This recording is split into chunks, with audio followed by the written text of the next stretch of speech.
আমার ফেসবুকের ভিডিও বানানোর পিছনে ব্যাক স্টোরিটা অনেক অসাধারণ। নর্মালি যারা ভিডিও বানানো স্টার্ট করে তাদের খুব একটা সাপোর্টার থাকে না, বিশেষ করে ফ্যামিলি মেম্বার বা রিলেটিভরা খুব একটা সাপোর্ট করে না। বাট আমার ব্যাপারটা টোটালি ভিন্ন ছিল। আমার হাজব্যান্ড ব্লগিং জিনিসটা খুব পছন্দ করতো শুরু থেকেই। ও আমাকে অনেক ইন্সপায়ার করতো, ক্যামেরা ধরে দেওয়া থেকে শুরু করে বিভিন্ন কন্টেন্টের আইডিয়া দেওয়া। যদিও ওর বন্ধুরা এটা নিয়ে ওর সাথেও মাঝে মাঝে হাসাহাসি করতো, কিন্তু ও ওদেরকে উল্টা বুঝিয়ে দিত যে ও একা থাকে, করুক, সমস্যা কী।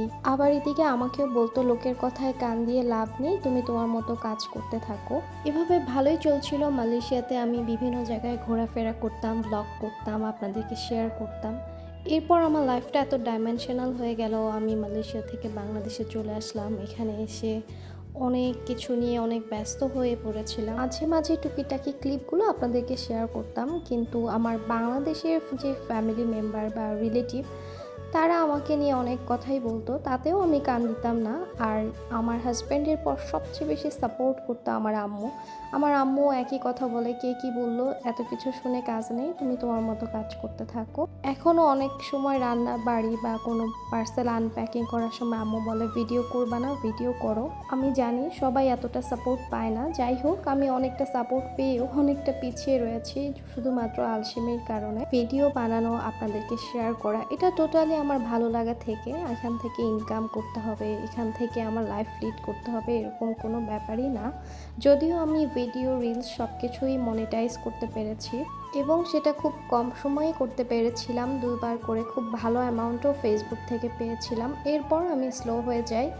এনিওয়ে, টাকাটা বড় কথা না, নিজের ভালো লাগা খারাপ লাগাকে প্রায়োরিটি দেওয়া একটা বড় ব্যাপার। আজকে হঠাৎ মন চাইলো আপনাদেরকে ব্যাপারটা শেয়ার করি। আর এর ফাঁকে আমি কিন্তু আমাদের ইফতারের যে আয়োজন সেটাও আপনাদেরকে দেখিয়ে ফেলেছি। আমি এই প্রথম একা এত বড় একটা তরমুজ নিজ হাতে কাটলাম, আর এরপর এই ইফতারগুলো আমি নিজ হাতে বানিয়েছিলাম।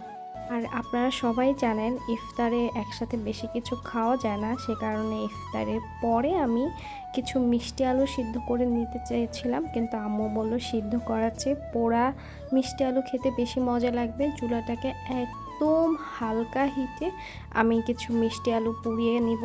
যাদের কিনা থাইরয়েড অথবা ডায়াবেটিক আছে তাদের কিন্তু মিষ্টি আলু খাওয়া ঠিক না। যেমন আমার আম্মুর ডায়াবেটিক আছে, সে কারণে আম্মু খুব একটা খেতে চায় না, কিংবা আমারও থাইরয়েড আছে। আর যাদের কিনা থাইরয়েড আছে তাদের মাটির নিচের যে কোনো খাবারই অতিরিক্ত পরিমাণে কনজিউম করা ঠিক না, লাইক মিষ্টি আলু, পাতাকপি, বাঁধাকপি, ব্রকলি, এগুলো কিন্তু বেশি পরিমাণে খাওয়া ঠিক না। তো এই ছিল আজকের ভিডিও। Bye bye.